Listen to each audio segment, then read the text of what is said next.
Virginia, Mr. Griffith for 5 minutes. Thank you, Mr. Chairman. I appreciate it very much. Following up on that, you said that there was nothing on your radar screen at this time. We've heard that a decision or some kind of a decision was made sometime in June, but they wanted to contemplate it, and I know I may not be using the exact words you used, and that's why it didn't come out until July 2nd. I would ask you, if there's nothing on your radar screen now, when did this one pop up on your radar screen? Because as Congressman Green said, nobody ever heard anything about it in numerous hearings or meetings. Congressman, the requests for transition relief from plan sponsors, which started the process of thinking about it, were ones that were made over the course of the past year or so. Because here's what's really instructive. On July 1st, as a result of part of this process, the Commonwealth of Virginia shifted its part-time employees from what they regularly would have to a 29-hour work week because of what's going on. I'm sure a lot of those folks would have liked transition relief, and if it's been talked about for some time, they would have liked to have had it before the law was changed back during the legislative session and it went into effect on July 1, your announcement not coming out until July 2nd.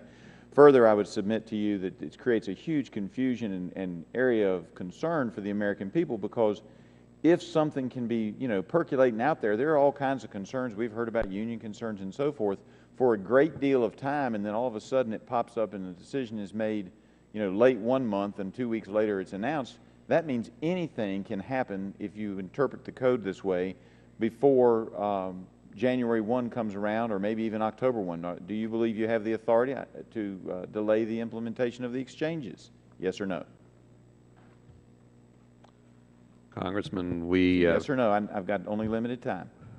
Yeah. Either you have the authority or you don't. I'm not asking you if you're doing it. I'm asking if you have the authority. That is, the exchanges are established pursuant to provisions which are not part of the Internal Revenue Code, so you don't have authority. By Thank and you. large. That's a no answer. That's real simple. Just to know we don't have that authority. Congressman. In regard to that, hang on, only have a limited amount of time. You talk about this transition relief and you rely on the section 7805A. I've read 7805A and the rest of 7805. I don't see the words transition relief anywhere in there. And in fact, I would point out to you that the section deals with regulations predominantly, although it does reference the Internal Revenue Code on 3 occasions. It references regulations 35 times. And it's talking about, delaying a regulation. This is not a regulation. This is a law that was put into effect by the United States Congress. And I would ask you, just because other administrations have done it, you are a lawyer by training, I believe? That's correct. That's correct.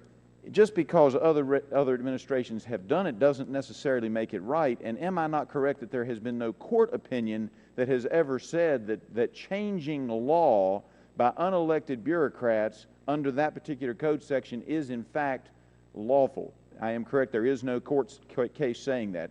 Yes or no? Congressman, we have not exercised this authority because other administrations have done it. We've exercised this authority because we believe in good conscience.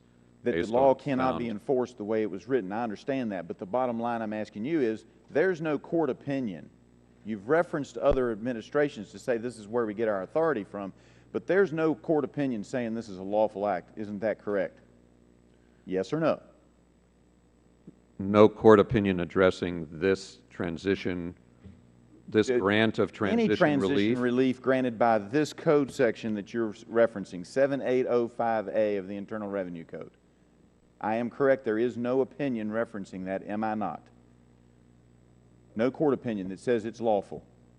Yes or no? It's real simple. Y'all are making a huge decision on the United States of America, and you can't answer the question? It's yes or no. It's simple. Congressman, there are court opinions referencing Section 7805A of the Internal Revenue Code. In changing a law passed by Congress. It's mostly regulation. Am I not correct? Is there any case that references a time when the Treasury Department used this section to stop the implementation of a section of the law, and a court has said, oh yeah, you've got that authority. Can't cite me one, can you? Congressman will be happy to respond to you after. And I appreciate the that, hearing. but I would think if you were coming to a hearing, we're going to testify under oath, and you're changing the law of the United States of America by fiat of the executive and by an administrative branch, I think you'd have your court cases lined up. I don't believe you've got it, but I'd be glad to see it if you do. Thank you. I yield back. Gentleman's time is expired. Now